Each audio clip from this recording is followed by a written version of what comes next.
Hello, my name's Carol Talley, and I was born in Petoskey, Michigan, because my dad is a tribal member up there with the Odawa, and my mother's a Saginaw Chippewa tribal member down here in Mount Pleasant.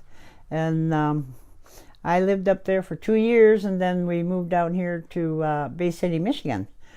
That's where my mother and dad went to work. We lived in a little four-room house. It was 2 bedrooms, a living room, and a kitchen. No running water, no bathroom. We had a pump outside, and the pump, that was for our water, and when you pumped it, it was salt water. And so that's kind of what we survived on, was the salt water. And of course, we didn't know the difference because that's all we knew was the salt water. And we had an outside toilet, outhouse, I guess that's what they called it. So, had the old Sears and Roebuck catalog. So it was like, to me, I thought that was just kind of a normal type thing. But later on, about 3 years, I guess, after we were living there in that little four-room house, my dad bought the property next door.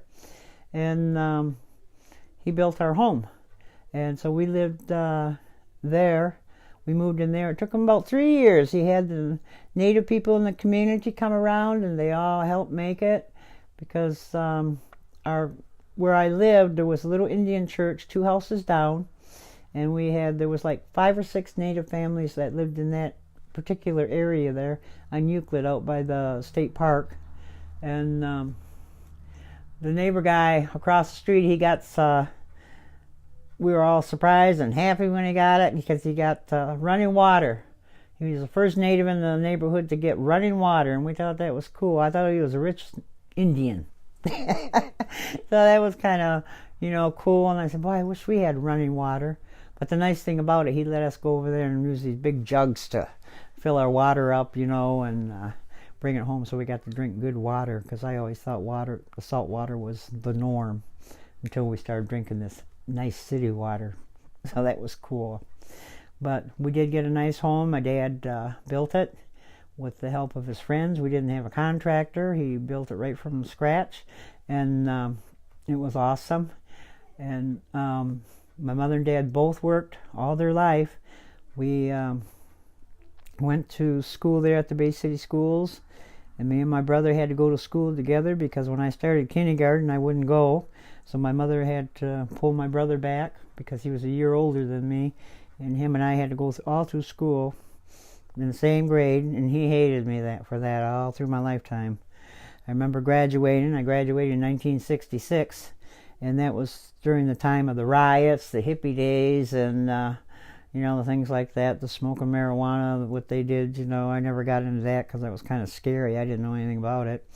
But it was kind of cool, and the people going back buying these Volkswagen vans, which was really cool. We had hippie clothes, with the huge bell bottoms, and your hair was like, the bigger it was, you teased it and ratted it, and it was really cool back in the day. I'm glad I'm not going to show no pictures of that, because I don't want you to see it, because it was hysterical. But that's how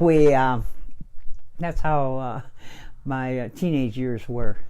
And I'd always questioned my mom about her family, because I knew my grandma and grandpa on my dad's side from Petoskey, but they died. My grandmother died in 1968, and my grandpa died in 1974, so I got to know them. And they were the ones that taught me the basketry. But I kept asking my mom about Saguenay, and she said that's where they had lived, because their dad was a preacher and at the Saguenay Indian Church. And then to find out his dad, Tecumseh, was a preacher also at the church. And then Benjamin Silas was a preacher also. So it ran in the family. So you're talking, like, I can remember back in, Joe Penashawabi. He was a native chief, and he signed 2 treaties, and he was also a preacher. So learning the history of the family is just uplifting for me, because it tells me about my roots and where we came from and what we're all about. And so just learning all these new things so I can share with my family is just a fascinating thing. But we had a hard life. We really had a hard life, and my parents worked hard. They worked hard for everything we got. I mean, my uncles died of alcoholism because it was running rapid at that time, and just the losses because of the disease of alcoholism is very tragic. And it was just heartbreaking, to see them die like that. And then back in the days, like in the 40s, my uncles who were like 17 and 19, and they died of pneumonia, just an illness like that. And my grandma dying of TB. She was in a Howell, Michigan TB sanitarium where she died. And the person who carried the disease, he was from Saguenay, so there was a lot of natives in Saguenay who got the disease.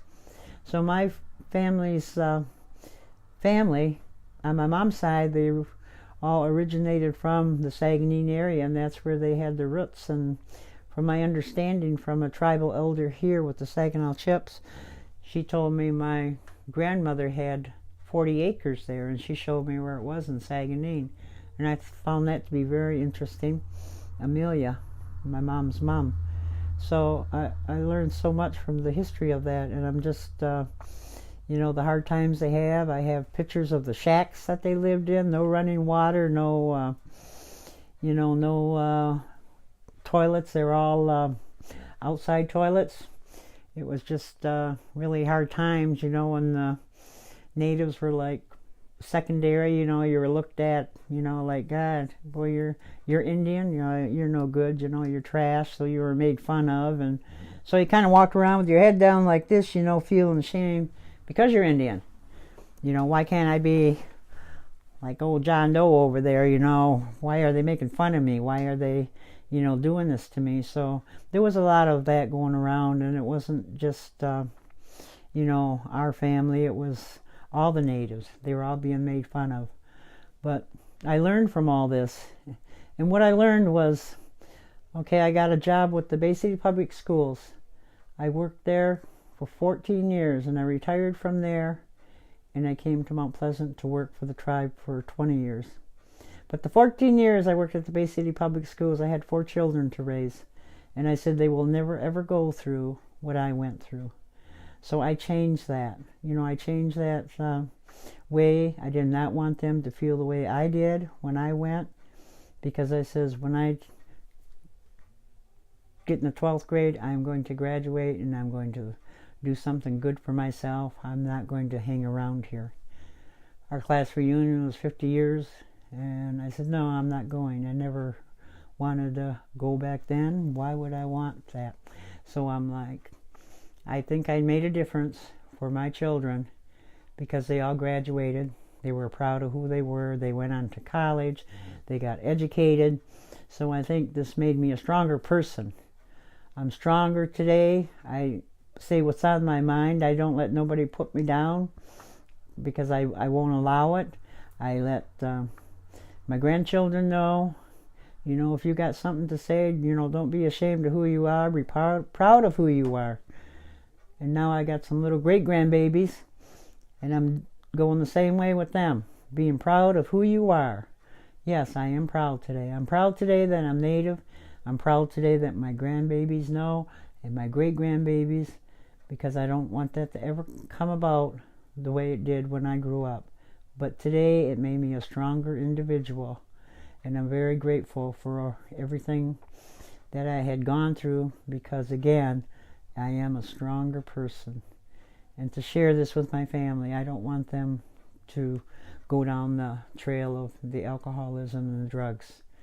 And they're aware of it today because I'm very open about it. And I tell it like it is. I share it.